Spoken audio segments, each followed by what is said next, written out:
Hello and welcome to another edition of the GNAT TV News Project's In-Depth series. I'm Andrew McKeever. It's my pleasure to be your host today, and today is Monday, February 26th, and we are here today with Brian Allen from Arlington, who is going to talk with us a little bit about the Four Freedoms, the famous set of four paintings made by Norman Rockwell back in 1943. And our timing is perfect, Brian, since it's exactly the 75th anniversary not only of the series, but when they were actually published, as covered in the Saturday Evening Post, which was one of the major publications of that time. Brian has been a curator at the Clark Art Museum in Williamstown. He's also was the director of the Addison Gallery at the Phillips Andover Academy in New Hampshire, and the director Massachusetts. Excuse me, Massachusetts, Andover, Massachusetts, obviously, and the director of the Museum of the New York Historical Society, which is where, it turns out by coincidence, an exhibit of the Four Freedoms and Rockwell's work will be going this summer, starting on tour. As many of you know, you can see the original paintings at the museum in Stockbridge, where many of Rockwell's works are exhibited. But today our focus is going to be on the Four Freedoms, and let's get started, I guess, by talking a little bit about Rockwell and how he happened to come to Arlington in the first place. He arrived here in the late 1930s, I believe, and was one of a group of artists who settled here around that time. Yeah, Rockwell was already famous, starting really in the 1920s as an illustrator, as one of the premier illustrators in the United States, but he was based in New York. He was looking in the mid-1930s to move out of New York. He was frustrated by the fast pace of city life, but also what he called the rudeness of New Yorkers. And he started looking, he and his wife Mary, for places in the country to live. And the key networker for him was Dorothy Canfield Fisher. As in so many cases, she knew so many people. She heard that he was looking for a place to resettle. There were already illustrators here in Arlington who summered here, and she did her due diligence, and he came up here with his family and started living here full-time in 1938. So, give us the background, I guess, to how the Four Freedoms then came to be. I mean, my understanding is they basically were inspired by a speech that President Franklin Roosevelt gave to the U.S. Congress in early January of 1941. That would have been almost a year before Pearl Harbor. The U.S. was not yet directly involved in the Second World War. France had been defeated the summer before, and basically Nazi Germany looked like it was poised to take over and control much of Europe. Sure. Roosevelt was trying to find a way to kind of get the U.S. to help out Great Britain, the last surviving ally. They were alone. The Russians hadn't yet joined the war. Of course, a big turning point in the Second World War that would happen in June of 1941. But what was Roosevelt's speech about, where he basically first enunciated the Four Freedoms, which are freedom of speech, freedom of religion, freedom from want, and freedom from fear? How did he happen to bring those to the attention of the Congress? Well, he was a great communicator, and he was looking to move public opinion from a place of isolation, know nothing, what is going on at Europe is their problem, to a more active international role. And in looking for ways to sell that, he came up with a very succinct pitch to the public. Here is what the issues are. freedom of speech, freedom of religion, freedom from want, freedom from fear. And that summed up for people in a nutshell what the black and white issues were and why America should be more engaged in what was happening in Europe. And at that point, Americans really knew very little about what was going on. The Holocaust was well underway, but that was a mystery to a lot of people. And so Roosevelt made his speech, and it was a great speech. And that's why we're still talking about it more than 80 years after it happened. So how did Rockwell happen to become involved in this? Once the war began, and the U.S. became involved that following December of 1941, and we found ourselves engaged in a second World War within the space of, 30 years or so. He was too old himself, I guess, to serve in the Army or whatever. Sure, at that point he was in his mid-40s. He was born in 1894. So he went down to Washington to kind of offer his services in some way or another? Was that kind of the starting point? Well, Rockwell at that point was the preeminent magazine illustrator in the country. And he was interested in serving. So he went down to Washington and he met with the Department of War Information, which was the propaganda arm of the federal government at that point, and he made a pitch, and they were cool to it at first. And Rockwell warmed them up, and as the idea developed, Saturday Evening Post, which was then a combination of Life magazine, Look, New York Times, CNN, House and Garden Network, in an era when communication vehicles were so much smaller. The Saturday Evening Post was an opinion maker, and millions of people got it. So he wound up then creating these canvases over the course of, I guess, the rest of that year during 1942. Tell us a little bit about what was special about them, how he made them. I mean, he used local models, I guess, in a lot of the images, which is kind of that was a change for him. Rockwell used professional models when he was in New York. And the thing about professional models is there's only so far you can go in faking it. And one of the reasons that he came up here was he was looking for what we call today authenticity. Rockwell also at that point was the father of 3 small sons, and I think that was a factor. He was looking for a good place for his kids to grow up.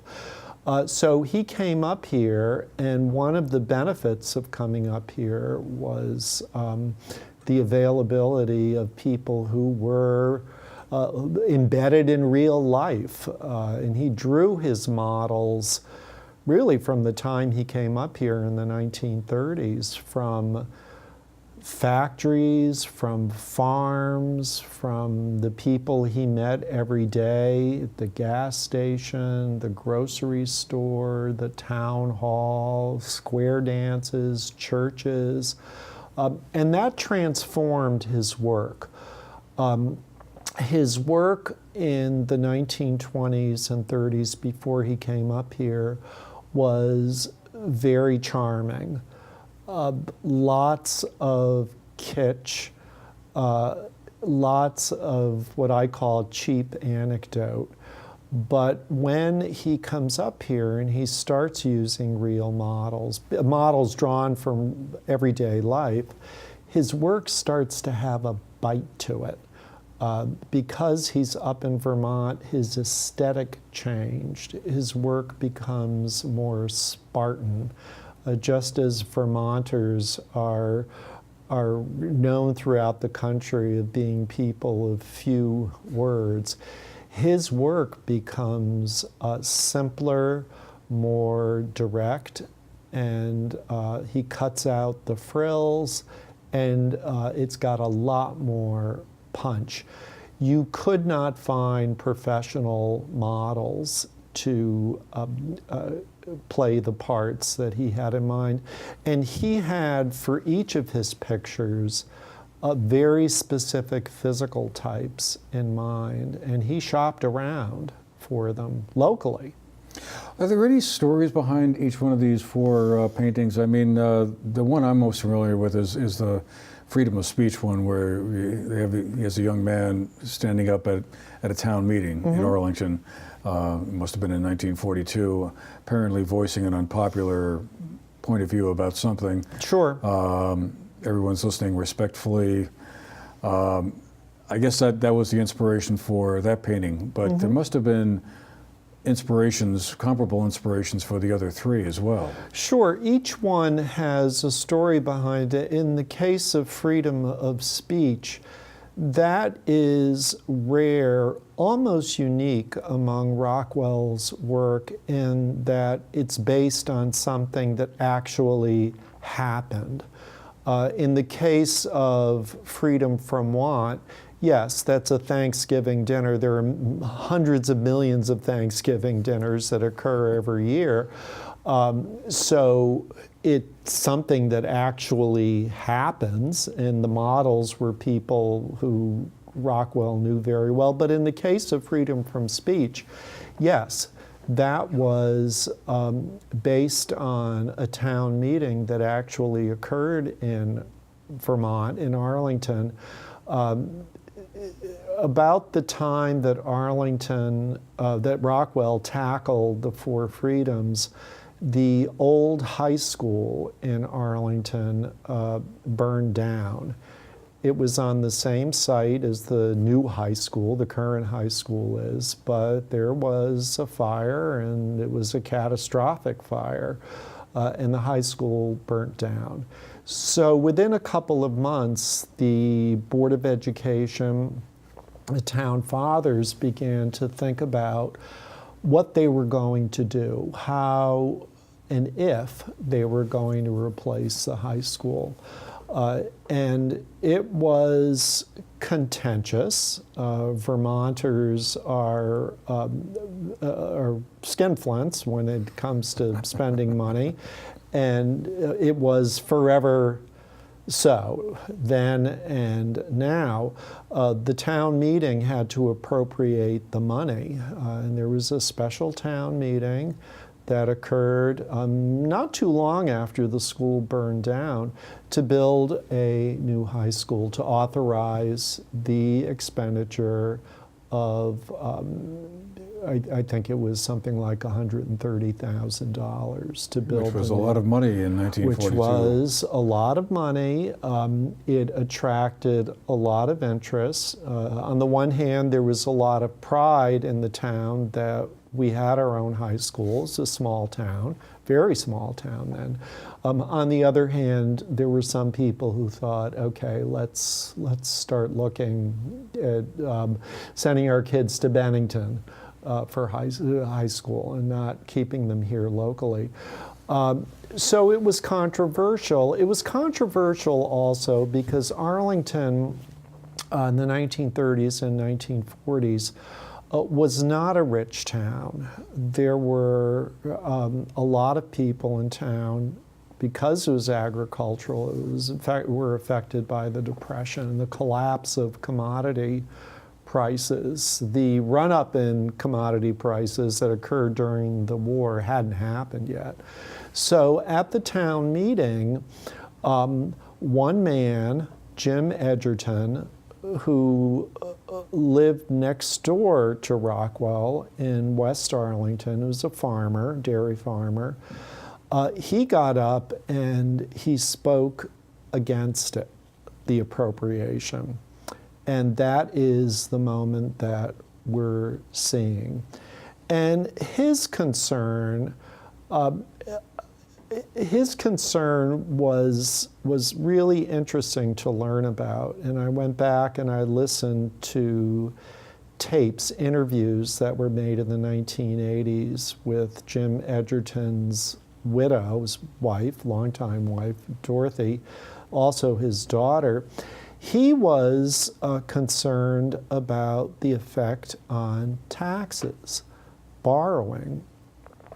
Jim Edgerton was a farmer. He owned a lot of cows. He had a nice piece of land in West Arlington, but farmers lived on the edge.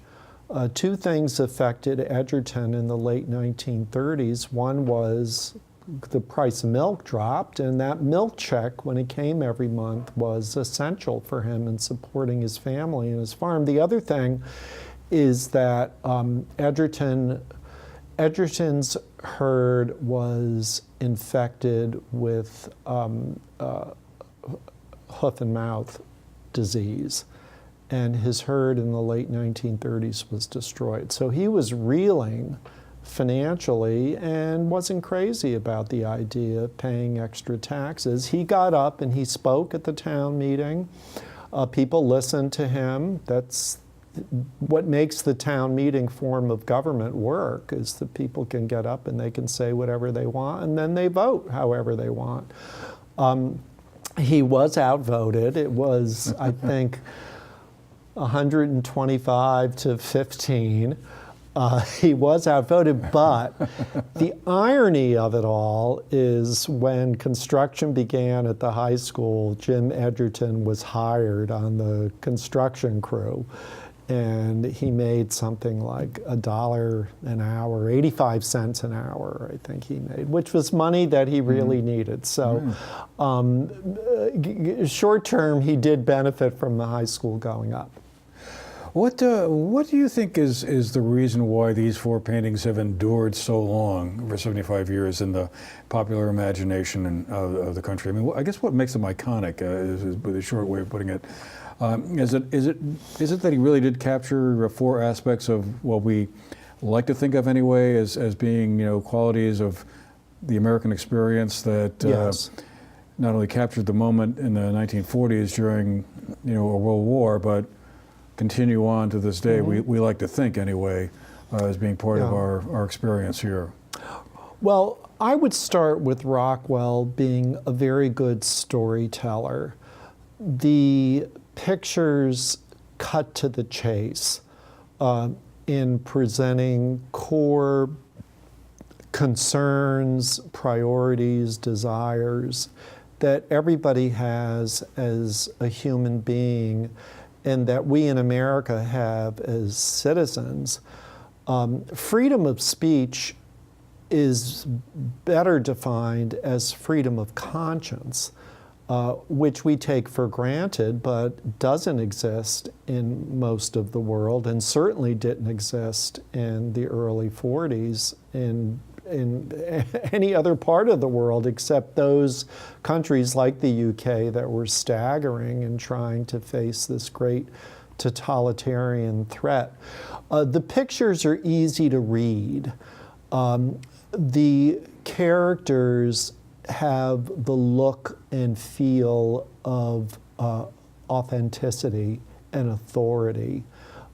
They're drawn from real life. So I think that combination of addressing core concerns in a very succinct, direct way, using people who looked real and felt real, I think that's one of the reasons they were so successful and so well known in the 1940s, and they continue to be known today. One of the things that's interested me about Rockwell, coming to kind of be more familiar with his work and what he did while he was in Arlington, and he lived here until I think 1953. Was that I guess he's been sort of regarded as a bit of a lightweight as an artist by some members of the artistic establishment. Sure, since he sure. was technically, I guess, an illustrator. was I suppose the term. I think he used that Yeah. himself as opposed to a sort of genuine artist. But clearly, I mean, his work has survived in the popular mind and imagination far longer than I mean, a lot of his contemporary artists who may have been more classical.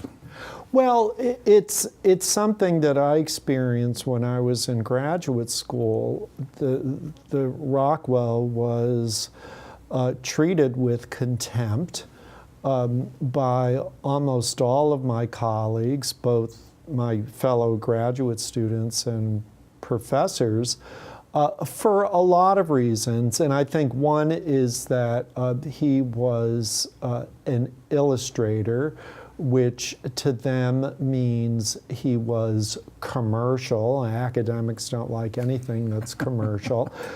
He worked for a magazine that was popular. So God forbid you do 2 strikes art and you're out, huh? that appeals to Right. a broad part of the population. But to me then, as a scholar of American art, I looked at Rockwell as not a peddler of nostalgia or some fake vision of America. I looked at him as a great realist because the Vermont that he depicted is the Vermont that I knew. Anybody who lives in a small town, who has grown up in a small town, has known this world. And in that sense, he is in a tradition of American realism that goes back to the 19th century and has a lot of predecessors. But I think the illustrator tag, also his work was mass produced. It was produced for a magazine that went out to millions of people. I don't believe in hierarchies like that. I don't believe in the boundary between high art and low art. To me, the only boundary is good art and bad art. But the hierarchies that people have, that's laziness. They love to put people in boxes. And in the case of Rockwell, yes, he was put in a box of being an illustrator, being commercial, and it was very frustrating for him. And that's one of the reasons that I love seeing Rockwell in the last 20 or 30 years have this great comeback. He's a very, very good artist.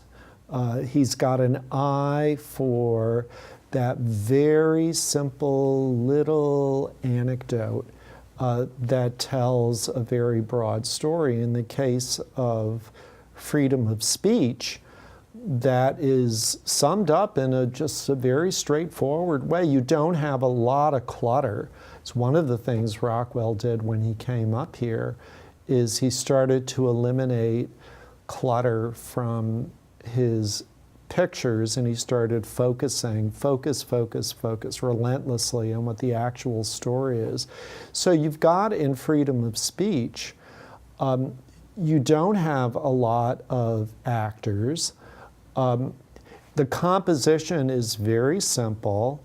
There's almost no background. The background is a blackboard, a blank blackboard. So you don't have any clutter in the background, but you've got this one figure who, when I wrote about this picture for the catalog for the very good show that's going to be at the Norman Rockwell Museum that you talked about, the show surrounding the Four Freedoms, I compared the composition of that picture to Rockefeller Center, which was built just about the same time. You had two skyscrapers to the right and to the left, and then you had a big skyscraper, and that's the composition that you have in this picture. It's also a composition, the single figure that really draws from 14th, 15th century religious art, where you would have the single figure of the saint flanked by, on each side, 3 or 4 other figures. But what Rockwell is saying is what is happening, freedom of speech, that is part of our secular religion in America. And that's one of the reasons that picture works. It really strikes a chord with people. Well, and we're just about out of time, but I know we both wanted to mention this coming summer there'll be another Four Freedoms event in Arlington, a summer festival being organized. Sure. I think there's an essay contest at the school and a few other events. The schools are very involved. It's going to be a town-wide festival. There are a lot of Rockwell models that are still alive. A lot of the child models are still alive. But that's going to coincide with the show that the Norman Rockwell Museum is doing that's got an international tour, and that show opens at the Historical Society at the end of May. Okay. Well, thank you, Brian, for being with us today Well, to give thank us some background on this. 75 years ago today. Hard to imagine. Yeah. And thank all of you for watching as well and for being with us today. This has been the GNAT TV News Project's In-Depth series. Hope you've enjoyed the show, and we'll see you the next time. Have a great day.